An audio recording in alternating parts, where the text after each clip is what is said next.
From the excuse me, from from the unreal lead me to the real. From darkness lead me to light.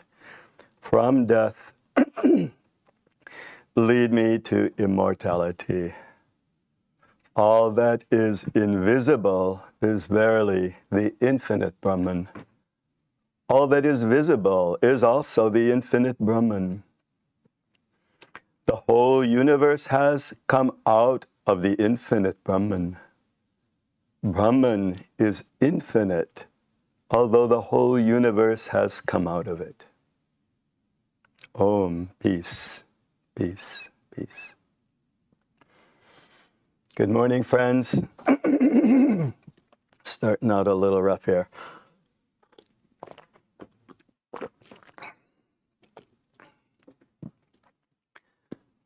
Today's talk is going to be all about this book, Towards the Goal Supreme. The reason that I've picked this book, and by the way, I've been doing classes on Thursday night for the past year, and that has put us maybe almost halfway through. This is a very special book. Towards the Goal Supreme was the outcome of, I believe Swami Virajananda was our longest ever presiding president of the Ramakrishna order.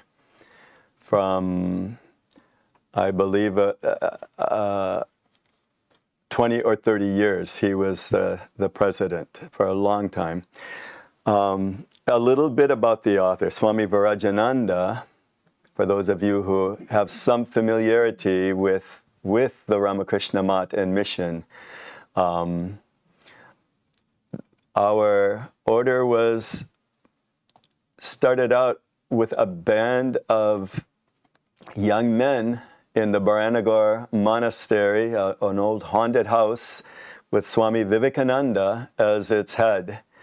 And Swami Virajananda was the first to come from the outside who was not already an initiated disciple of Ramakrishna.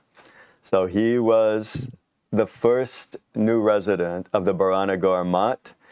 And he came just a year before Swamiji was to leave for the Parliament of Religions in 1893. So Virajananda joined at a very young, tender age, at 17. Already in him could be seen the signs and symptoms of someone who would renounce the world later. Fully renounce the world. He wanted no part of this. Swami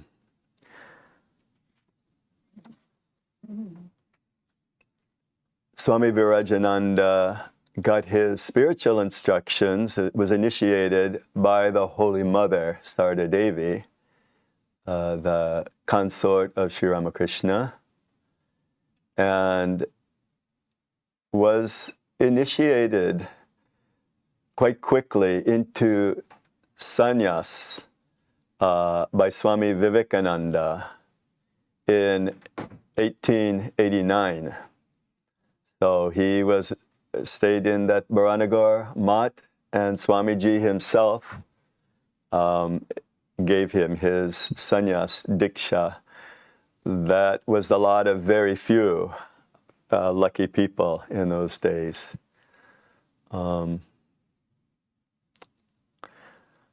I was looking at other people's notes, not to plagiarize, but in the back of this book is some notes by a person who typed the manuscript, who was a Western devotee. And she had noted the one takeaway from this whole book of sayings and explanations of spiritual life. It all begins, and I agree, with this observation of Swami Virajananda. He says, listen carefully, the immediacy of the pleasure derived from the enjoyment of sense objects is the undoing of man. I'll read it again. The immediacy of the pleasure derived from the enjoyment of sense objects is the undoing of man. Why should that be so? If we're not familiar with the ideas of enjoyment of worldly pleasures and why that should be the undoing of man, we'll unpack that just a little bit before I go into this. That's a very powerful statement, because what is everybody here doing? Sense objects are the things we see, taste, feel, hear, and we derive instantaneous pleasure. We also derive instantaneous suffering from the same things. And I think we can see the truth of that. We've figured that out. But this statement is the undoing of man, meaning of mankind, of all of mankind. How is enjoying what God has put on earth, has given us this, we've found ourselves embodied in a body that has these sense organs. And these sense organs bring that outside world into us and let us interact with it. We have arms and legs that, particularly the arm part, lets us do everything that man has built up on earth ever since. Without these, we would be just like snakes, reptiles, other animals living in caves. But we are not like that. We have a brain with a mind that wants to know things. In fact, we crave knowledge. There's no end to the amount of our curiosity. So why would he say enjoying sense objects is the undoing of man? It's simple. It's the most basic reason. If we look at Ramakrishna's teachings, he also was a basic teacher. He said the goal of human life is to realize God, to realize one's own divinity. He didn't say it was to get a job. He didn't say it was to get an education or to earn a lot of money or to have babies or get a lot of possessions. he didn't mention any of those things. He said the goal of life, that means all human life, everybody who's finds themselves embodied. The goal of this life, ultimately, whether you've heard it or not, or understood it or not, is to know the true self, the divinity that is already present within us. It's not something you have to build up. It's not something you have to create. It is fully present. It always has been present because we are essentially that divine being. We are our being part of us, that inner voice inside that has always been there, that eternal witness. That is not a new being. When you were born in a new body, that being was already an ancient being. And we keep making the same mistakes by taking this embodiment. So, why sense objects are the problem is because how our sense organs have been integrated with how we identify who we are and what we believe ourselves to be. We believe we are our bodies and our personalities. Nobody has ever taught us anything differently other than the wise people from India and these kinds of philosophers. But our parents, our peers, every day since you were born, the expectations put upon you as you grew and developed and got used to being confined in this little shell, you also figured out how to do stuff with that, how to manipulate the hands, how to move around. We became so wonderfully adept at using all of these facilities that let us explore our universe, this new universe we were born in, that we totally have forgotten our true nature. Our true nature, our inborn inherent nature. It's nowhere to be seen anymore. What had happened instead is we were given a name, we were born in a family, we were born in a culture, and we adapted to all of those things unquestioningly, that this is where we do, this is what we will, we will go to school, we will get an education, we will have this name for the rest of our life, perhaps. My name has changed several times in my life. When people get married, women sometimes change their name. Nowadays, sometimes men change their names. But usually their name doesn't change very often. And their first name in their, who am I? I'm this. Somebody hears their name called, it's just like a tug on a leash. You know who's being requested. If somebody were to say, call out the divine being in you, you go, what? What are you talking about? That idea is coming into a trending modern circumstance now. You will find plenty of people now speaking about divine nature. Often it does not very much give a lot of credit or tribute to where these new trending ideas came from.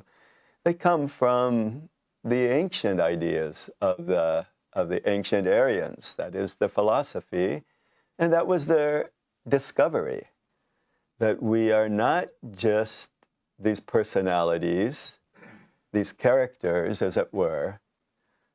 We play out for our entire life a role because we were given a name and this is what this person creates. Some people write the script for their character when they realize I can write my own script. I'm going to do better than my parents or my siblings did. I'm going to make it more interesting. So I'm going to have a more interesting life. And they probably do. But they make the same mistake. They still limit it, and they still believe that they are this limited personality. And what Vedanta is teaching and reminding is, it's more of a reminder that, no, you are much bigger than that. You are much greater than that. We may find people with very big egos. It looks like they're 10 or 100 women in one. Their intellects can be so powerful, so clever, so intelligent. One of them is equal. It might take a team of 10 or 15 or 50 to equal one of these special people, as it were. But they're still making the same mistake. They're still limiting themselves to, I'm just a bigger version than all of you. Some of us are this tall, and then a few heroes, national heroes, world heroes, they become like giants. And that's how we epitomize them, or we visualize them sometimes. But the same mistake is being made. They've missed the mark initially. This is where India plays a very special role in teaching the rest of the world. Because these teachings of the goal of all human lives, ultimately, the ultimate goal of life, is not raising families, getting jobs, making money, is realizing who you truly are, what your true original nature is. We may ask, why wouldn't that be apparent to us? If that is my true original nature, why isn't it obvious? It does become obvious. What we call spiritual practices is nothing other than learning to calm the waves of the mind down enough and sit still and do not permit our mind to go out through our sense organs for a period of time. This is what we call meditation practices. Until and unless the mind can be calmed, there is no chance of any of us taking these kinds of teachings seriously. If we don't have a meditation practice, doesn't really matter, particularly in the beginning, what tradition it's coming from. In the West, Buddhism has come out on their own. Buddhism has never been really just one of the many offshoots of the wide varieties of the ideas that are present in Hinduism. There are 6 completely different, independent philosophies. You can say independent. Many of them share axiomatic teachings and beliefs, but these teachings all point to the same thing. Some of you may have heard Patanjali's Yoga Sutras, which teach how to control the mind. First of all, we have to get our body under control.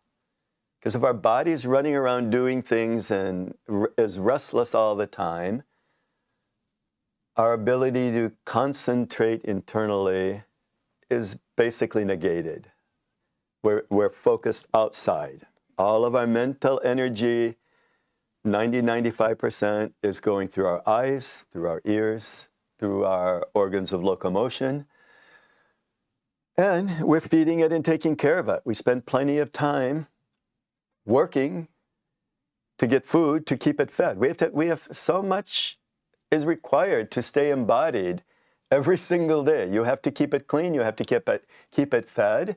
You have to feed it the right things. You feed it the wrong things, and you'll fall ill. You can't let it break. If you do, you'll need to get help. It will try to mend itself. But we all know how much attention the body demands from us. So where is the time to practice anything regularly every day? I don't have time for meditation. I don't have, you don't have time to, do you have plans more important than to realize who and what you truly are? Is there something in your life that supersedes that? Oh, I've got to find a mate. I have to get a good job. I have to.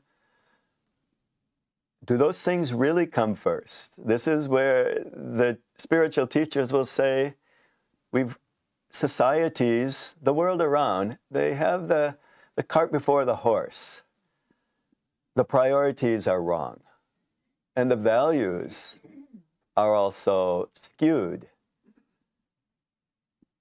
The mind everybody wants to, looking and imagining. Mostly it's only in our imagination. We see other people further on in life than we are, particularly when we're young, who we deem, oh, they're successful. Oh, look how smart they are.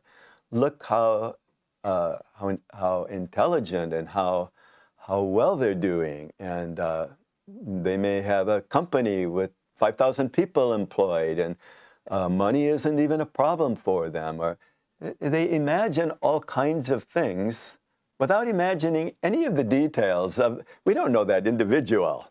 There are, of course, plenty of people who own their companies, who employees depend on their jobs, who he's ultimately the top dog in. But when it comes down to how many years are you going to spend in your life before you, oh, the goal of life isn't all that? Really? What should I be doing? How come my parents did all that? How come all of our ancestors? Won't everything stop if we aren't making the next generation and taking care of them and looking out for them? So I'm not speaking to the hundreds of thousands or millions of people that aren't sitting here today, you see. The people who are here today have a different idea in their mind. And what I am saying is going to resonate. So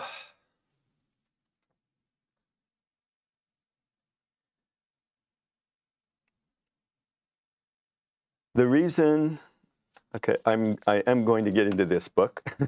The reason that this book is special to spiritual aspirants is because of who wrote it.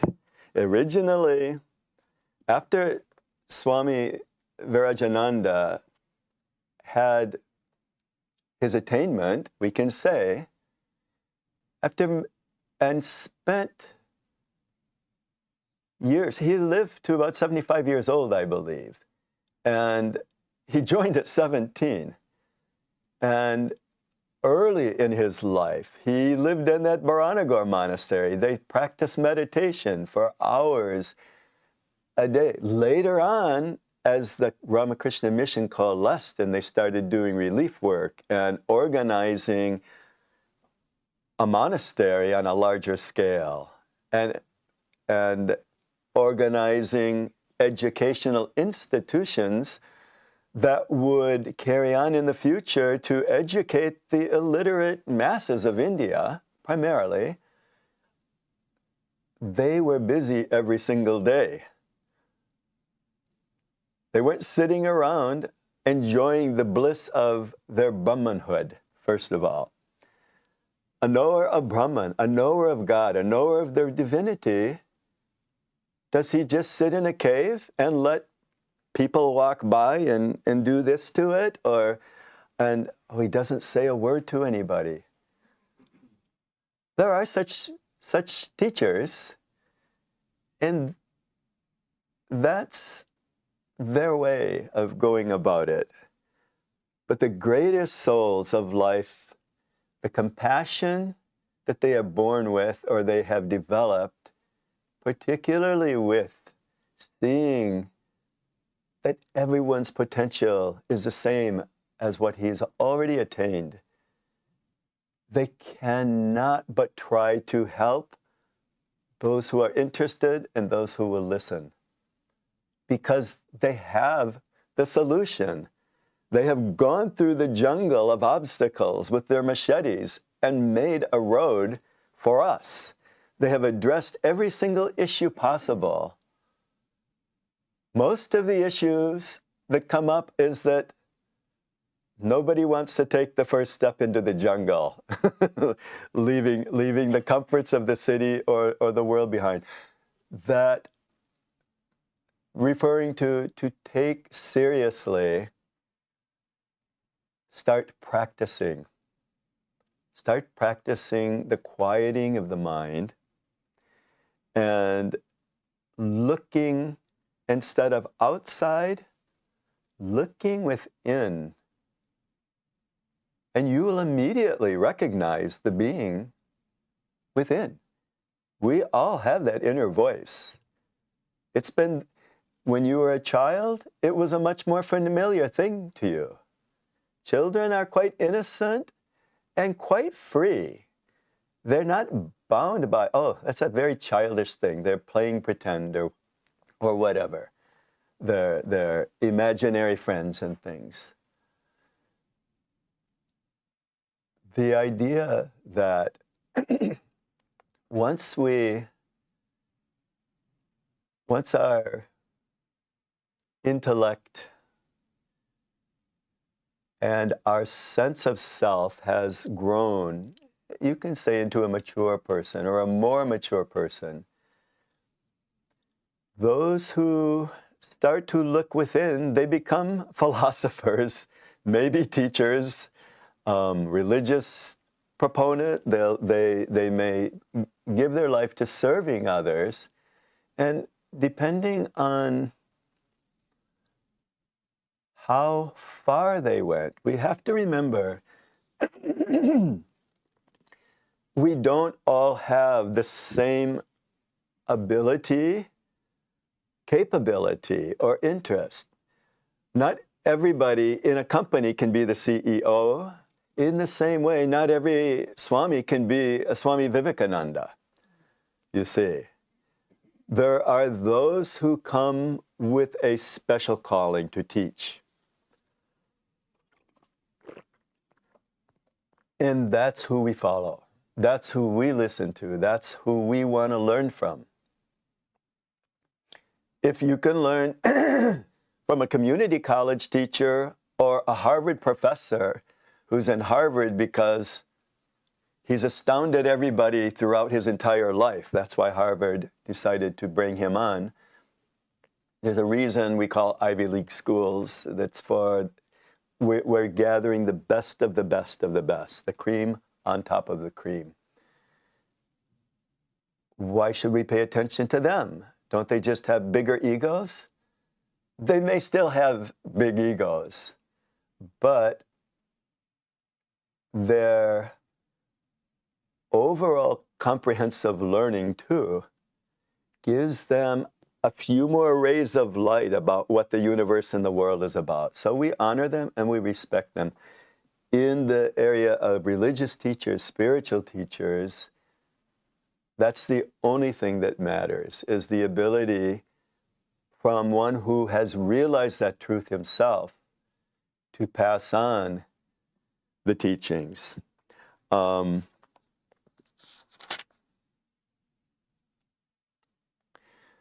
This book was written originally by Swami Virajananda while he was president, thinking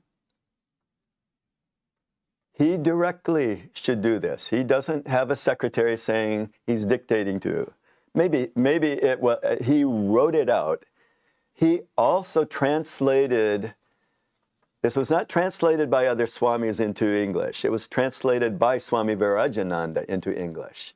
So the words we're hearing came directly, you can say, from someone who knew what he was talking about, who had already shown by having led the Ramakrishna mission into its very successful future from the early 1900s all the way to, I think, 1950 or so. It was a long run where he was an influential leader trying his best to carry on, mind you, Ramakrishna's teachings, Swamiji's teachings, and the way Swamiji would teach. So there's some interesting things that he advises, because we're waiting. Have any of you read this book yet? I'm curious. 1, 2, 3, 4. This book holds such a special place in teaching and inspiring. This book doesn't solve all the philosophical quandaries that may still be there in Hinduism. It's not about that. But this book encourages and inspires the meditator who's still trying to practice. We're still practicing because we're not there yet, which means all of our meditation attempts, sadly enough, have not given us what we are seeking yet. And that ability to fully control our thought, our mind, our responses, and to, without any doubt, have our priorities of what is the most important thing in life. So Swami Virajananda points out, for those who think that, I'm going to read a little bit from this. So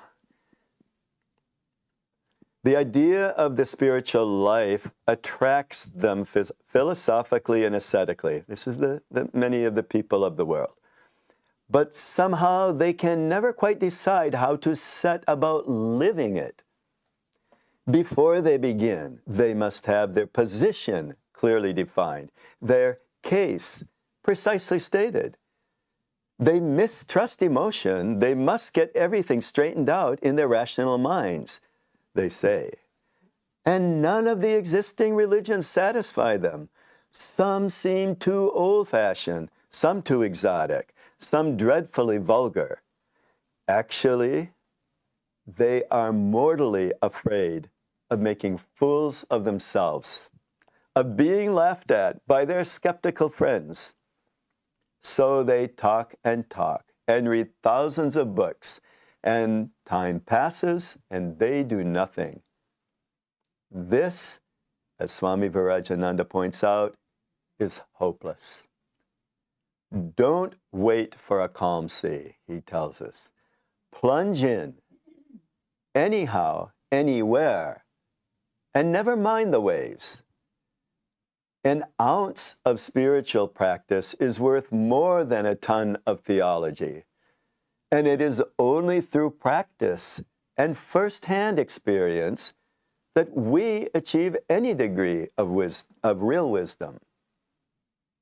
As this wisdom grows, the subtleties of dogma, which appear to the outsider as formidable obstacles to his faith, begin to seem very unimportant. That is why saintly men are found sometimes even within the narrowest and most intolerant religious sects. I'm going to read on just a little more here. This is important. Second, a word to self-doubters, backsliders, and all those who are overburdened with worldly responsibilities and cares. It's all of us. Nobody is ever too busy, or too wicked, or too degraded to be able to pray. The man of affairs often dreams of the day when he will give up his duties and his business and devote himself to higher things. The drunkard plans to stop drinking and lead a disciplined life. he says. The way I am now, he says to himself, I am not fit to approach God. Swami says, these are dangerous and romantic notions. Even when they are put into practice, they are apt to produce exaggerated and hysterical acts of renunciation, which can only end in relapse and redoubled self-disgust. We must start where we are, from what we are, and not overtax our strength. And we must not be ashamed of our lapses as long as the will to struggle on persists. So the hard and fast rules for proper spiritual discipline are spelled out in this book. And the tenacity that's required to practice every single day the same practice is, it sounds like, who can do that? But many have done it. Many monks have done it. Many householders have done it. So we know it's doable. But the idea and the encouragement we're getting, we may go through pitfalls. We may go back to self-doubting. We may feel like this is too hard. This is too impossible. I try to fix my mind on one thought, one idea, and a million other thoughts come roaring up from heaven knows where. I wasn't sitting down to think about all those things, but there they are. And we discover that our biggest obstacle, it never comes from outside. It's not because we're too busy. It's because the mind that we have been living with has never been properly trained or disciplined. Just like a bad behaved dog. Some people, the dogs don't get up or move until they're told they can. And others, the dog doesn't care what the owner's doing or is not at all under the control of the owner. And yet everybody thinks they're keeping the dog. I have the best dog. My dog loves me unconditionally. Where will I find a human being like that? The thing is, a dog is a dog. And to have a trained dog, I think we've all experienced bad dogs in public, where you have no right to bring a dog into a public place if you cannot control it 100%. It has to be on leash. I have friends, they have a pit bull. They love that dog. That dog can't be with any other dog and can never be left alone. But it's just the best dog, and they give their life to be able to raise that dog. That may sound ridiculous to non-dog owners. What are you going to spend your life to accommodate a dog that is almost impossible to train properly? Our mind is worse than that.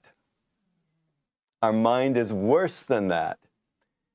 If we haven't been raised better, some people have had some advantage. People whose parents were disciplinarians and made their kids do things, made them study, made them behave when they didn't want to behave. That's reining in the whims of the mind. That's teaching it to, no, you don't get to do what you want to do. Oh, I want to go out and eat that. I want to go have some coffee. I want to do this. I want to do that.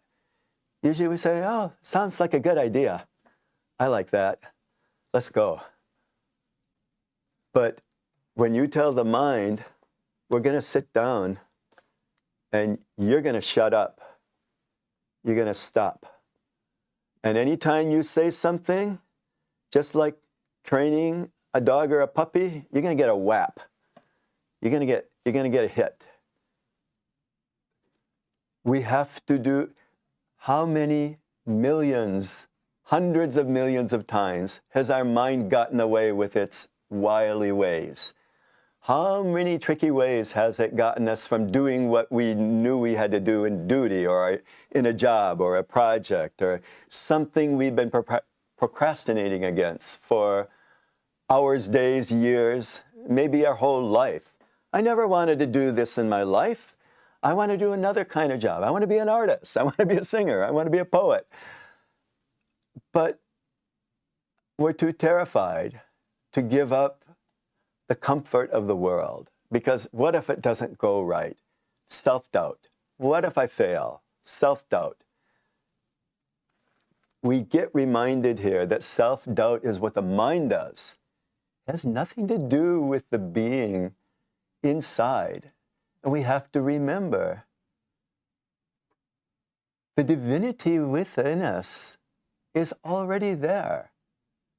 It's not something you have to do anything about other than acknowledge it, find it. And that can only be done when the mind completely subsides. That being is different than the mind, you see? Just the way our personalities suit us all individually, our personality is like our private nav system through the world. How to deal with difficult people, we figured out our own way for the kind of person. I may be a shy, introverted person, so I'm not going to shout or argue with that person. I'm going to try to run away from them. Or I may be a big, egotistical, loud person who will just say, hey, shut up. Nobody wants to hear your blah, blah, blah. Everybody developed their own working system for them, and living in a civil society where we have proper ways of behavior, polite, kind, and, wish you the best, but, I don't want to, if someone's talking too long, like Swami's can, then how do you say, that's enough? We've heard enough for now. Let me let you keep quiet for a while. The thing is, disciplining our own mind is always the problem. And it is the biggest job we will ever face in our life. There's no more important thing to accomplish, because once that's done, our divinity manifests of its own. It's always there, but we don't even let a ray of light peep through. We have shrouded it with our own ego, our egotism, our own thoughts of what we want to be busy with. And that divinity, it's like, has 100 layers of opaque paint over the top. It's like a light trying to shine. It's shining within, but it's not illuminating anything outside, because we have to, it's our own sense of egoism, our own false sense of identity that is like those multiple layers of opaque paint. And spiritual discipline and spiritual practice is like paint remover that takes off a layer of paint one at a time. We do make progress. Spiritual practices are effective, calming the mind and watching the mind. And it will quiet down, sometimes just for a second in the beginning. And you'll have a second of peace. And you'll go, that was so nice. I had no thought. Like a deep sleep, like waking up from a night of deep sleep. Boy, I didn't get to touch this book. Mind you, I do give Thursday night classes that go for a full hour. I basically read, and I encourage interactivity. I want to know if one of these phrases. I want to share a few things out of the book because I guess our Sunday talks, often they go 45 minutes. I've always done an hour and run over time. So he starts out after, it's very nice that they put in, Swami Virajananda wrote his own hymn to Sri Ramakrishna. I even thought about just reading the English, but I'm just going to tell you, buy this book. It's on Amazon. It's probably sold out of our bookstore by now. It's in every Vedanta bookshop. But this 10-verse song to Ramakrishna is simply divine, no pun intended. I'm going to begin where he begins. I'm going to read the first 1 or 2 paragraphs here, so you have an idea what we're talking about and the kind of language. So the book is Paramatta Prasanga, translated as Towards the Goal Supreme. 1. By the way, these are all nice short paragraphs instead of multi-page chapters. You only need 1 or 2 of these at a time. You'll eventually finish the book. 1. To realize God, an aspirant must have, patience, perseverance, purity of body and mind, intense desire or yearning, the aggregate of the 6 attributes, namely tranquility of mind, restraint of the senses, giving up of attachment to objects, remaining unaffected amidst all kinds of afflictions, bodily afflictions, mental afflictions, faith in the words of the spiritual teacher and the scriptures, and concentration of mind on the chosen ideal, or God. So in the very first paragraph, he tells you, it's like the first day at school. You're told what equipment you have to bring in your notebook. You need a pencil and eraser, paper, maybe a compass, or if you're in higher grades, you're told in the beginning what you need. Tranquility of mind, restraint of the senses, remaining unaffected amidst all kinds of afflictions, faith in the words of the spiritual teacher and scriptures, and concentration of the mind on the chosen ideal. That actually is the guarantee for success. Number 2, do not tell anybody else except the guru the realizations, the visions, or similar experiences that spiritual practices may bring to you. Always keep your spiritual treasure, your inmost thoughts, hidden within you. These are not for vulgar gaze. These are your sacred possessions to be shared only between you and the Lord in secret. Likewise, do not talk of your defects and blemishes to others. You lose thereby your self-respect and the respect of others for you. They are for you to confess to the Lord. Pray to Him for strength to overcome them. So here we get a little example of how we get encouragement. Pray to the Lord. Why go to anyone else? Pray to this God that we're trying to know.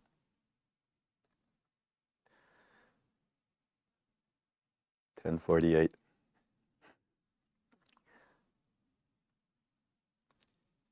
I'm going to read one more here, and I'm going to jump and take a little more time. When you begin meditation, this is number 3. When you begin meditation, first sit steadily for a while and watch the mind. Let it wander wherever it pleases. Think that you are the witness, the seer. Sit watching how the mind floats and sinks, runs and skips. Keep thinking, I am not the body, nor the senses, nor the mind. I am altogether separate from the mind. The mind too is material. It is only a finer form of matter. I am the Atman, the Self, the Master. The mind is my servant. Whenever any idle thought arises in the mind, try at once to put it down forcibly. Okay.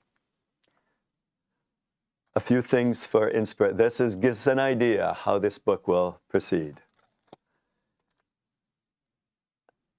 This is number 100. I just jumped from 3 to 100. Freedom is supreme happiness. Dependence is extreme misery.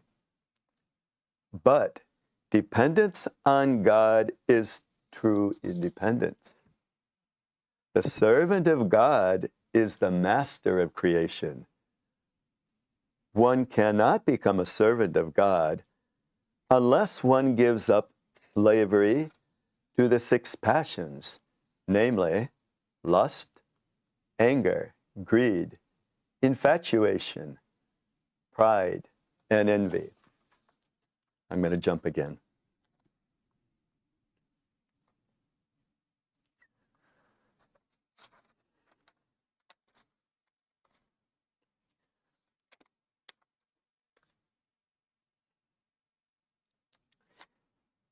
He alone who calls on God from the heart with simple faith and wants nothing else besides Him will find Him.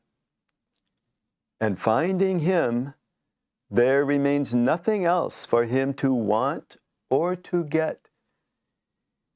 He who calls on God for gaining happiness here and hereafter, or who begs for worldly things from Him, may get them if he so wills, but he does not find God Himself.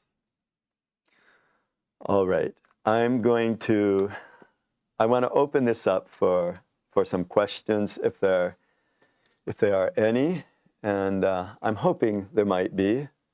Are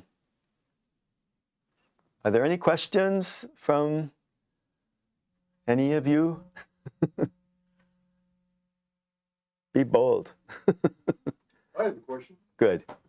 So I started reading the book when I saw it come out in the email, and I put it down for a couple of days because it seemed to put kind of an insurmountable barrier, and not really a barrier, but so I'm not trained in japa, and there was a reference there where one would need to do a couple hours of meditation and japa in the morning, a couple hours in the evening. And I have a regular meditation practice both morning and evening, but it's 20 minutes per session. And so,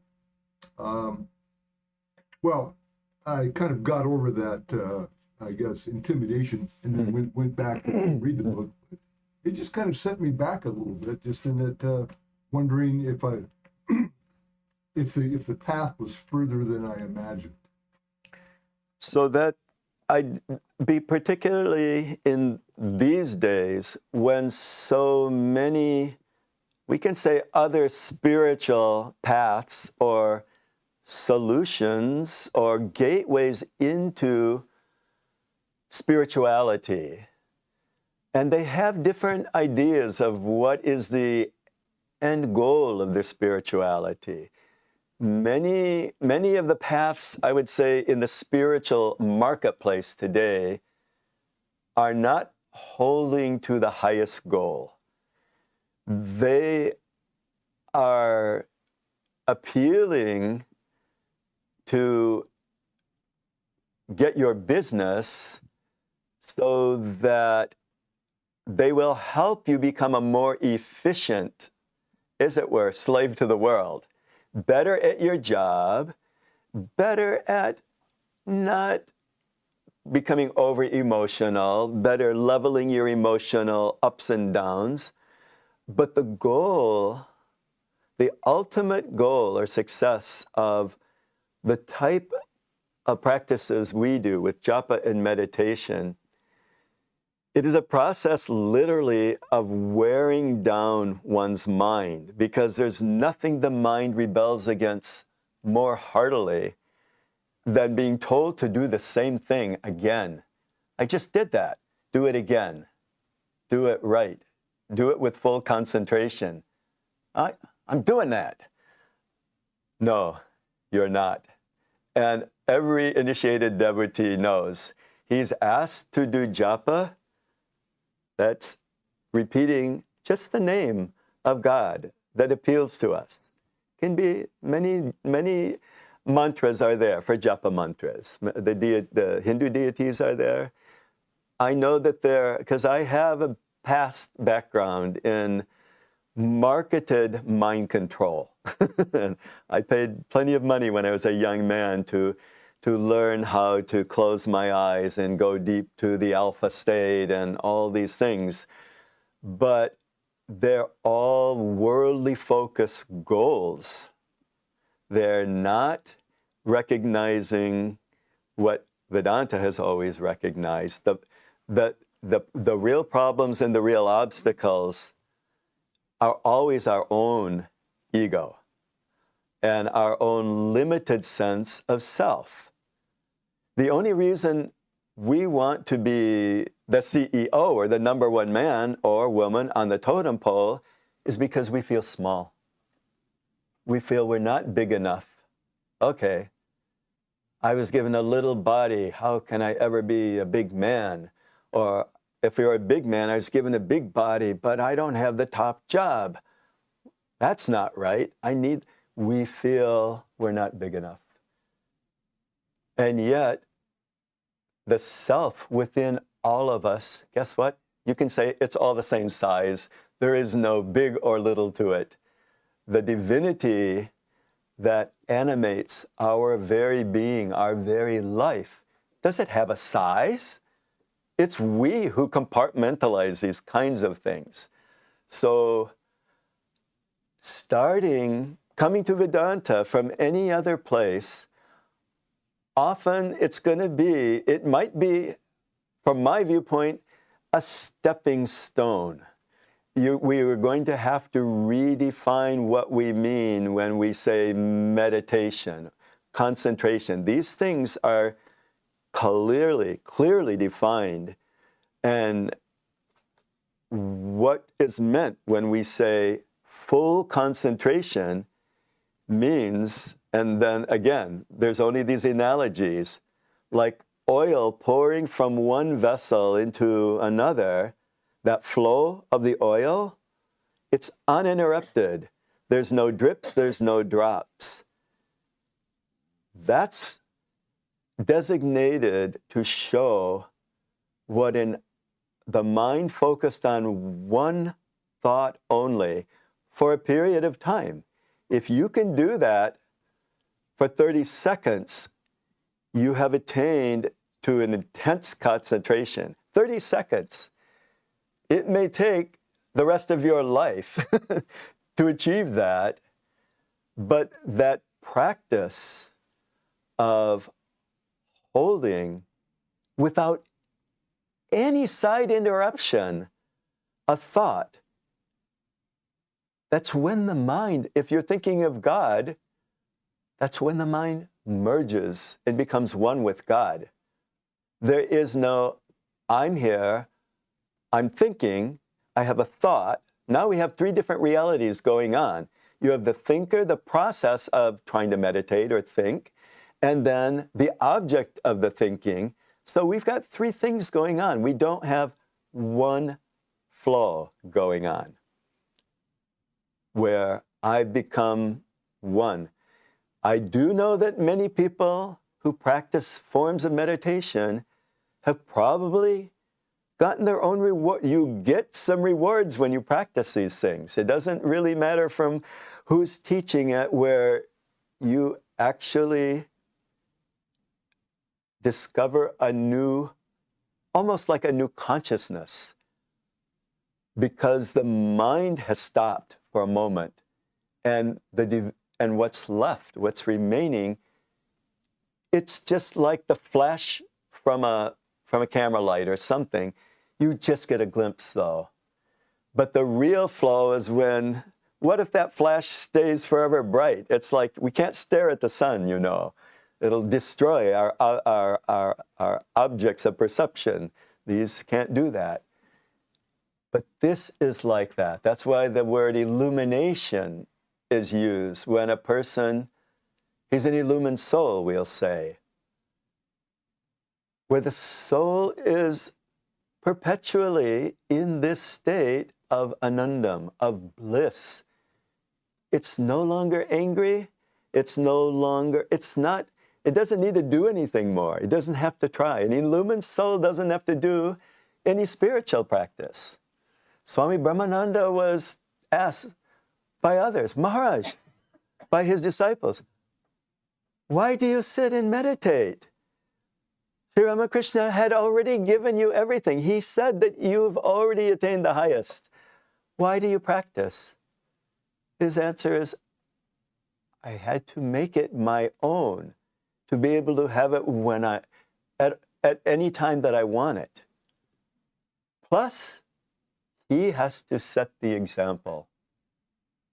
If the Swamis don't set an example for the householders, if they hadn't done their hours and years of meditation, you have to remember they gave up everything in the world. You cannot want this and that. You cannot have a foot in both boats. I want car, money, wife, children, and I want to be the world's best spiritual teacher. That's never going to be.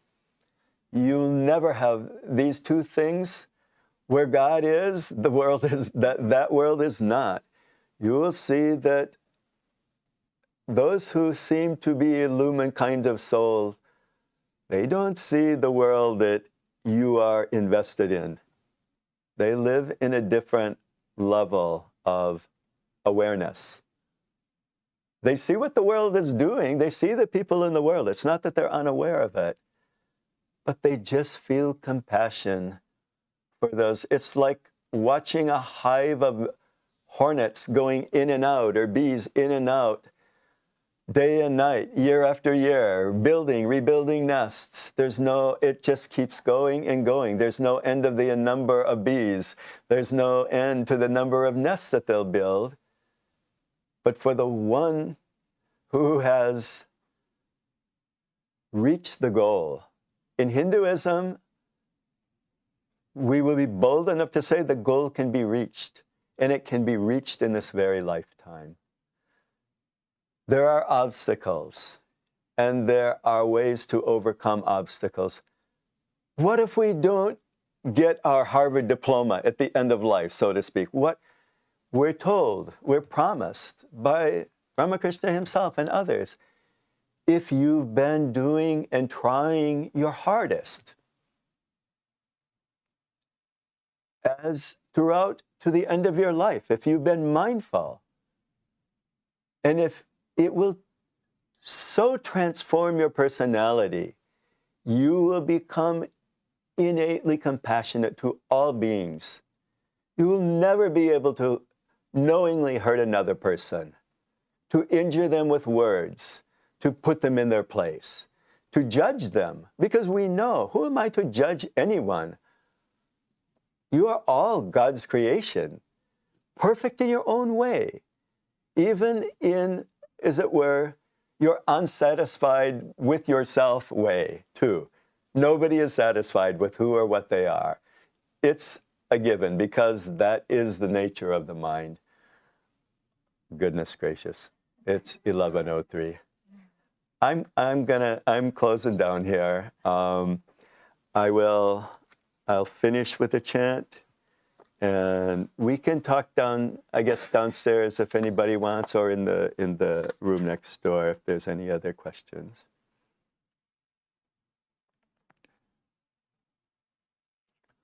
Okay, this is all going to be in English. May my speech be fixed in the mind. May my mind be fixed in the speech. O self-manifested Atman, do thou manifest thyself unto me. O my mind and speech, may you be fit to reveal unto me the highest knowledge. May I not forget what I have heard. Without forgetting what I have learned, may I be able to study day and night. The right will I speak, the truth will I speak. May Brahman protect me. May Brahman protect the preceptor, my teacher. May Brahman protect me. May Brahman protect the teacher. Om, peace, peace, peace.